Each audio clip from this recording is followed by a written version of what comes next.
अस्सलाम वालेकुम प्यारे बच्चों, उम्मीद है आप खैरियत से होंगे। सिलसिला स्कॉलरशिप इम्तिहान के हलशुदा सवालात में आज हम मज़मून ज़हनी आजमाइश को देखेंगे। पिछली दफ़ा हमने ज़हनी आजमाइश, इल्म रियाजी बहुत सारे वीडियो को देखे, उसको बार बार देखिए, समझिए और आपका कोई भी सवाल हो तो हमें कमेंट्स बॉक्स में ज़रूर पूछिए। इंशाल्लाह हम अगली वीडियो के अंदर आपके पूछे गए सवालात हल करेंगे। तो आइए सवालात को देखते हैं। सवाल है कि ज़हन में दिए अशकाल से हुबहू मिलने वाली शक्ल तलाश कीजिए।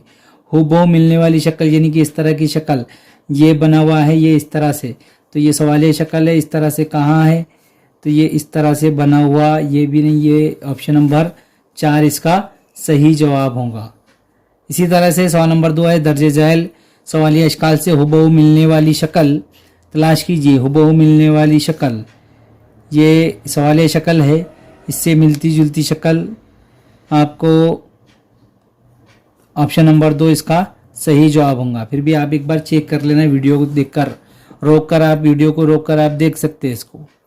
इसी तरह से सवाल नंबर 3 है कि बागीचे में आम, कटहल, पपीता, चीकू और जाम इस तरह एक सीधी लाइन में तमाम दरख्त लगाए गए हैं, तो 34वें मुकाम पर कौन सा दरख्त होगा। तो कितने दरख्त है, आम 1 2 3 4 5, यानी कि 34 को 5 से तकसीम करेंगे। 5 5 छक्का 30, 5 छक्के 30, बच रहे कितने 4, कितने बच रहे 4। तो पहले पर आम रहेगा, दूसरे पर 2 3 ये 4 ये 5। तो अब ये 30वें पर कौन सा आ जाएगा, जाम आ जाएगा आखिरी 30वें पर। फिर ये पहला, दूसरा, तीसरा, चौथा, यानी कि कौन सा आएगा, चीकू। चौथे नंबर पे कौन सा आएगा, चीकू। जवाब चीकू होगा। अब इसी तरह सवाल नंबर 4 है कि लड़कियों की कतार में नजमा का नंबर बाएं जानिब से 17वां और दाएं जानिब से 7वां हो तो इस कतार में कुल कितनी लड़कियां होंगी। Number 1 23, number 2 24, number 3 25, number 4 22। अब उसने क्या कहा कि लड़कियों की कतार में नजमा का बाएं जानिब से यानी कि इधर से उसका 17वां और इधर से 7वां, यानी कि क्या करेंगे, इधर से ये बीच में नजमा है, ये नजमा यहाँ 17 और इधर से ये 7वां, 7 जमा करेंगे और -1 करेंगे। 17 और 7, 17 और 7, 17 में 7 मिलाएंगे तो बचेंगे 24, 24 में से 1 गए, बचेंगे 23, यानी कि कुल कितनी लड़कियों की कतार थी, 23। इस तरह से, यानी कि हल करने का तरीका यह है कि दायां जानिब जमा बायां जानिब -1, ये तरीके से आप हल करेंगे तो सबको जवाब मिल जाएगा।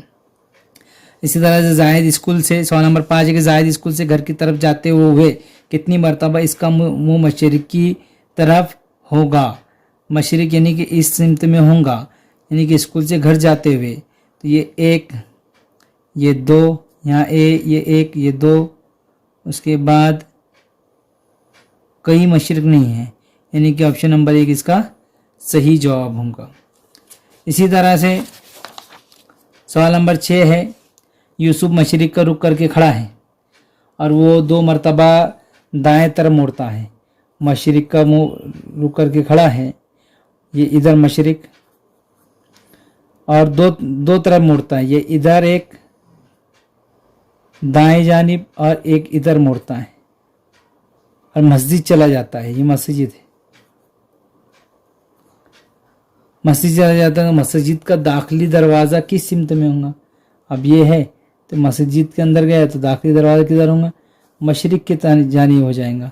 किस जानिब हो जाएगा, मगरिब की तरफ मस्जिद का दरवाज़ा है, यानी कि अंदर चले गए या मगरिब की जानिब, वो बाहर उसका जो दरवाजे का दाखिली दरवाज़ा किस सिमत में होगा, तो मशरिक की जानिब होगा। ऑप्शन नंबर 1 इसका सही जवाब होगा। और सवाल नंबर 1 है कि 1 जून 2017 को सबा का 7वां जन्मदिन बुध को था, तो सबा का 10वां जन्मदिन किस दिन होगा। अब यहाँ ऑप्शन नंबर 1 इतवार, नंबर 2 शनिचर, नंबर 3 जुमा और नंबर 4 पीर। तो यहाँ ही देखेंगे कि सबा का 7वां जन्मदिन, 7वां 2007 को था, तो 8वां 2008 को, 9वां 2009 को और 10वां 2010 को। क्योंकि 7वां 2007 को था, तो यहाँ कितने दिन का इजाफा हो रहा है, यहाँ 2 दिन का, यहाँ 1 दिन का, यहाँ 1 दिन का, क्योंकि ये लीप साल है और लीप साल में 2 दिन का इजाफा होता है। 2 और 1 3 और 1 4, 4 दिन का इजाफा हो रहा है। तो 1 जून को बुध का दिन था, तो बुध से 4 दिन, जुमेरात, जुमा, शनिचर, इतवार यानी कि ऑप्शन नंबर 1 इसका सही जवाब होगा। इसी तरह से सवाल नंबर 8 है कि अंग्रेजी साल में 31 दिनों के कितने महीने होते हैं? 31 दिनों के, तो 31 दिनों के कुल याद में रखना है आपको कि 31 दिनों के जो महीने होते हैं वो 7 महीने 31 दिन के होते हैं, 4 महीने आपको 30 दिन के, और 1 महीना जो है तो 29 या 28 दिन का होगा। तो जवाब ऑप्शन नंबर 3 इसका सही जवाब होगा। अब सवाल नंबर 9 है कि वेन खाकी की मदद से सवालात की जवाब दीजिए। मुरब्बा और दायरे में आधा शामिल है लेकिन मुसल्लस में नहीं है, ऐसे कौन से हिस्से है बताइए।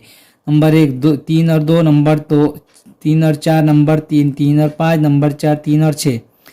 यानी कि उसने क्या कहा कि मुरब्बा और दायरे में आधा शामिल है लेकिन मुसल्लस में नहीं है। मुरब्बे के अंदर और ऐसे कौन से हिस्से है मुरब्बे के अंदर शामिल है? उसने क्या कहा, मुरब्बा और दायरे में आधा शामिल है, मुरब्बे में भी है और दायरे में भी है। 3 और 6, बाकी ये सब मुरब्बे में है, और ये जो है तो ये मुसल्लस में भी है। तो 3 और 6 इसका जवाब होगा ऑप्शन नंबर 4, क्योंकि 3 और 6 ऐसे हैं जो मुरब्बे और दायरे में हैं। इसी तरह से सवाल नंबर 10 है कि मुरब्बा और दायरे में मौजूद कितने आदाद मुसल्लस भी है और मुसल्लस में भी मौजूद है। मुरब्बे और दायरे में मौजूद कितने आदाद मुसल्लस में भी मौजूद है? तो 2 आदाद है, यानी कि 4 और 7 जो मुसल्लस में भी है और मुरब्बे में भी है और दायरे में भी है। तो ऑप्शन नंबर 1 इसका सही जवाब होगा। अब सवाल नंबर 11 है कि सिर्फ मुरब्बे में मौजूद आदाद कितने हैं? Number 1 2, number 2 3, number 3 4, number 4 5। सिर्फ मुरब्बे में मौजूद आदाद कितने हैं? मुरब्बे में 1 2 3 4 मुरब्बे में मौजूद है, यानी कि 4 आदाद। ऑप्शन नंबर 3 इसका सही जवाब होगा। प्यारे बच्चों, ये चंद सवाल थे, हमने आपको कोशिश की आसान और अच्छे से आसान ज़बान में समझाने की। उम्मीद है आपको समझ में आएंगे। इस वीडियो को बार बार देखिए, पिछले जो भी हमने वीडियो बनाया उसको बार बार देखिए, मश्क कीजिए। वीडियो अच्छी लगी तो लाइक कीजिए और चैनल को सब्सक्राइब कीजिए। खुदा हाफिज़।